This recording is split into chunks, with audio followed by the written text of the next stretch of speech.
DJ Stutter. DJ Stutter. Alright, so you know more about this than I do. 291 Colorado small batch bourbon.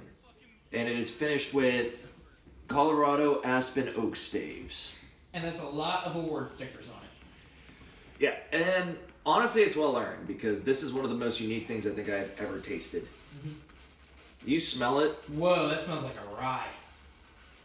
You say rye, to me it smells like a combination of cedar wood, oak wood, pine, and oh, okay. Like mixed nuts. Like those are like the... I can see that. Let me rephrase that. It smells more like a rye. It's very dry. Like the nose is very dry. It's not very sweet at all. Yeah, it smells like someone grew an evergreen tree in here. Mm-hmm. Yeah, smelling it. This is one of the woodiest whiskeys I think I've ever tasted. And honestly, it's a good thing because they did a really good job at it. Like, you smell it. It smells dry, but...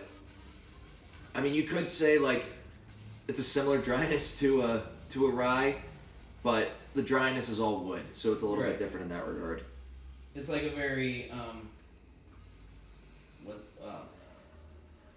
yeah, it's all like a tree kind of notes instead of like baking spice or herbs or floral. Yep. Let's give it a try.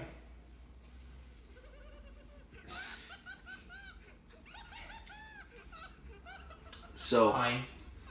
It's sweet from brown sugar and like a little bit of like southern sweet tea, but the rest of the flavors I'm getting some kind of wood all over the finish. Pine. I get pine and I get like Spanish cedar, and the only reason I say Spanish cedar is because it reminds me of a cigar humidor, like to a T. And I know that not a whole lot of people may necessarily know that. It literally tastes. Yeah, it tastes like what a box of cigars would smell like. It does, and that's why I love this so much. And that's also why me and Jordan loved it, because he and I drink whiskey and smoke cigars. He's like, I feel like this could pair with literally any cigar and be good.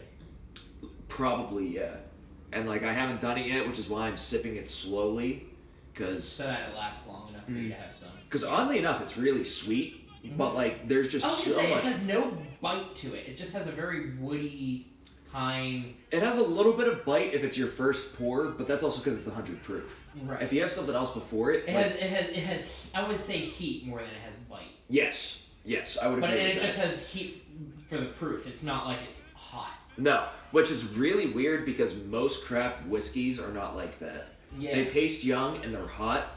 I have to do more research into this to see how the hell they managed this, because this is really unique. This was a birthday gift from my friend Jordan. Was this made up Jordan. in the Rockies? I think it was around Denver, yeah. I feel like the higher elevations definitely played into this. It probably did. And the fact that it's a very... I mean, most of Colorado is mountains and woods. It's very natural, and like, you can go right outside of Denver and it's all forest. Right. And this is going to sound like a really weird sentence. This is what Colorado tastes like. Sure. It makes sense. I feel like if you had to attribute a taste to the state of Colorado, I feel like it would be this. You know, that's actually a good way to put it, because like Texas whiskey, I think, is the same thing. Like Texas whiskey is big, bold, flavorful, sweet. It's sweet, but it still has a lot of oomph to it. Yes. Colorado whiskey is very dry, laid back, like smooth, woody, oaky, like pine, cedar.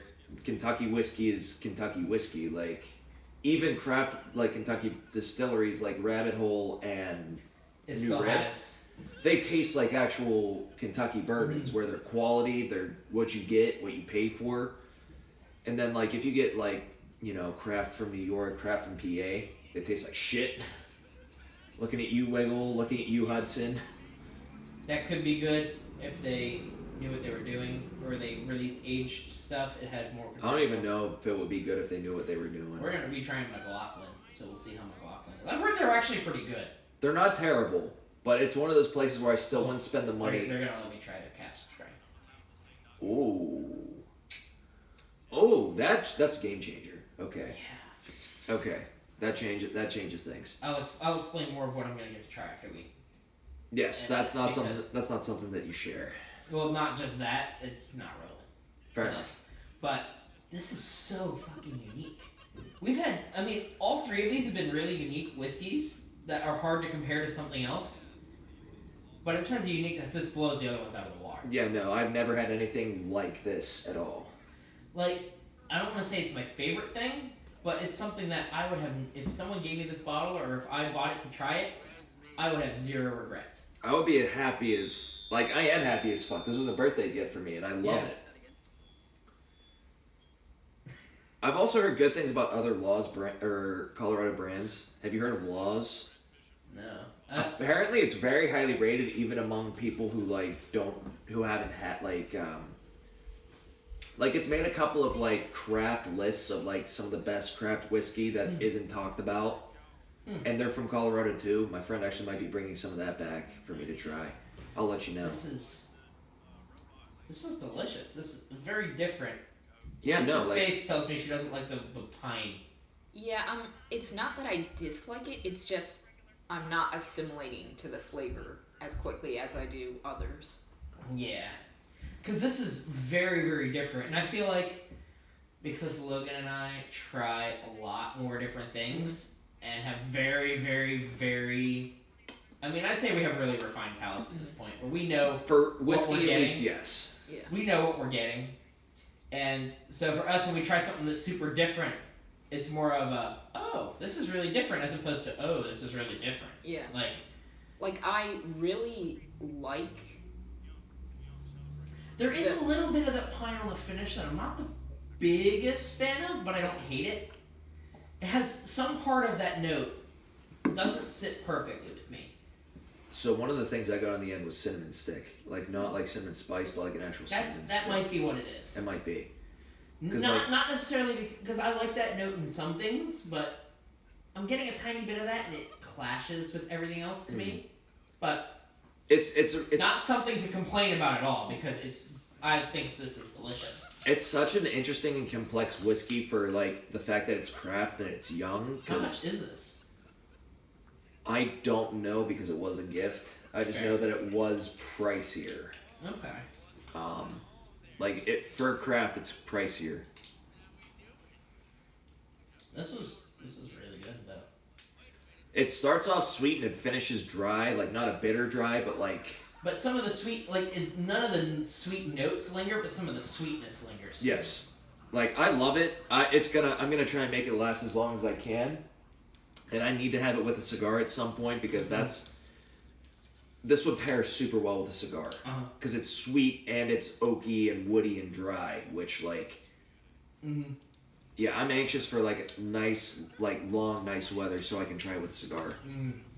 But yeah, this is if I had the opportunity to buy this to have a bottle, I probably would. I think. If you ever go to Colorado, take a liquor tour because their distilleries aren't half bad. Except for Breckenridge. Breckenridge ain't great. Right. It's okay. There's people who like it. It's not a $50 whiskey. No. But back to this is just delicious, honestly.